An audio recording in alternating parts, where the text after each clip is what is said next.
Glory to Jesus Christ. Welcome back to another episode of City of Desert. Once again, we are picking up with our reading from the first volume of the Philokalia. And currently we are reading the great father Evagrius of Pontus. And as I mentioned in the last episode, we've started a new series from this first volume called Extracts from the Text on Watchfulness. And so today we are picking them up on page 53, and we are considering saying number 2.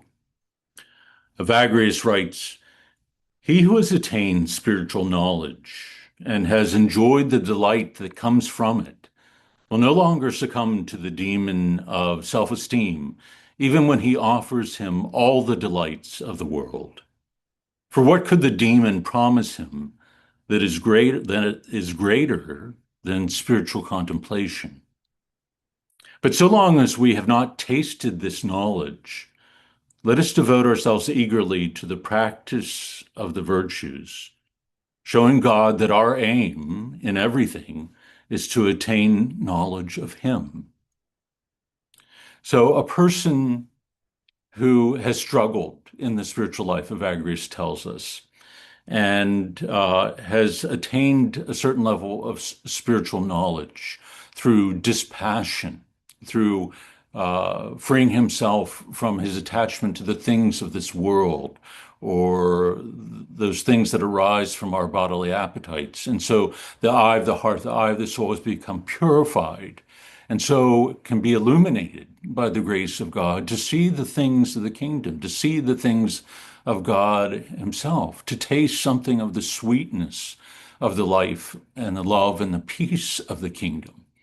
A person who has experienced this, Evagrius tells us, may be tempted by the demon of self-esteem and yet remain unmoved. What could the demon offer him that is greater than what has come through spiritual knowledge, through contemplation of God Himself and the things of the kingdom, a contemplation that is unimpeded by the passions?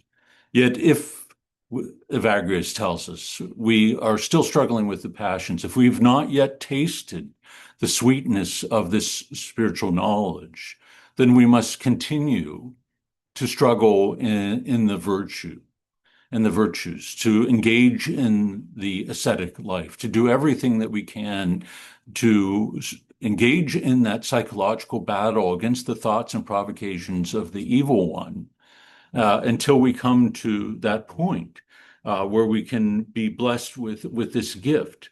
So devote ourselves, he says, eagerly to the practice of virtues, showing God that our aim in everything is to attain this knowledge of Him, that we show God through our pursuit of the virtues, through our fervor, our desire for Him, our longing for what He alone can satiate within the depths of the human heart.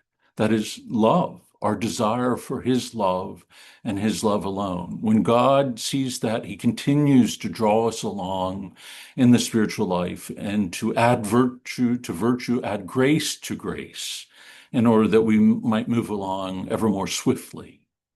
And so in the spiritual life, let us keep our focus upon the pursuit of virtue, that in every way we would seek to be watchful of our minds, of our hearts, that we would take captive every thought that comes to us and bring it before Christ for His blessing or His judgment, until He, by His grace, has purified the heart and bestows upon us this great gift of spiritual knowledge. Thank you, and God bless you, and have a wonderful day.